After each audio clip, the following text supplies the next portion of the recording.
അങ്ങനെ ഞാനും എൻ്റെ ഫ്രണ്ടും എവിടെയാണ് പോകുന്നതെന്ന് വെച്ചിട്ടുണ്ടെങ്കിൽ മാനന്തവാടിക്ക് പോവാണേ. അപ്പം ഞങ്ങളിവിടെ പ്രിയദർശിനി വരാൻ വേണ്ടിയിട്ടാണ് അവിടെ നോക്കി കുത്തിയിരുന്നത്. അങ്ങനെ ഞങ്ങളും കയറി പ്രിയദർശിനിയിൽ.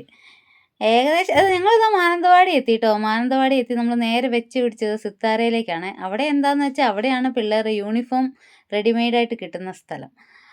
അങ്ങനെ അവിടെ ധാരാളം യൂണിഫോമിൻ്റെ കളക്ഷൻ ഉണ്ടായിരുന്നു. അപ്പം ഞങ്ങൾ കുഞ്ഞൂസിനും അവളുടെ കൊച്ചിനും സ്കൗട്ടിൻ്റെ ഡ്രസ്സ് എടുക്കണമായിരുന്നു. ഡ്രസ്സല്ല എന്ത് ആ അങ്ങനെ ഞങ്ങൾ അതൊക്കെ മേടിച്ച് എല്ലാം സെറ്റായി. അന്നേരം അതിൻ്റെ ഉള്ളൊക്കെ നോക്കി നോക്കുമ്പോൾ എന്ത് വിശാലമായ സ്ഥലം. അങ്ങനെ എല്ലാം കൂടി ഇത് ഇത്രയും പൈസയായേ.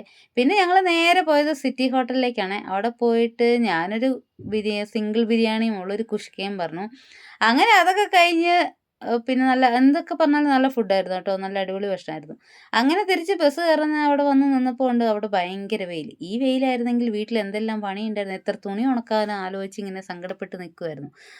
പിന്നെ ഞങ്ങൾക്ക് കിട്ടിയത് ഇതാ കാനായിസ് ബസ്സാണേ. ഞങ്ങൾ പിന്നെ പ്രിയദർശിനി ഒന്നും നോക്കി നിന്നില്ല കേട്ടോ. ഞങ്ങൾ കിട്ടിയ ബസ്സിന് കയറി ഞങ്ങൾ ഇങ്ങോട്ട് വന്നു. അപ്പോൾ ഇന്നത്തെ വീഡിയോ ഇത്രയേ ഉള്ളൂ. ബായ്. ഇനി കുറച്ച് പാട്ടൊക്കെ ആവാം അല്ലേ?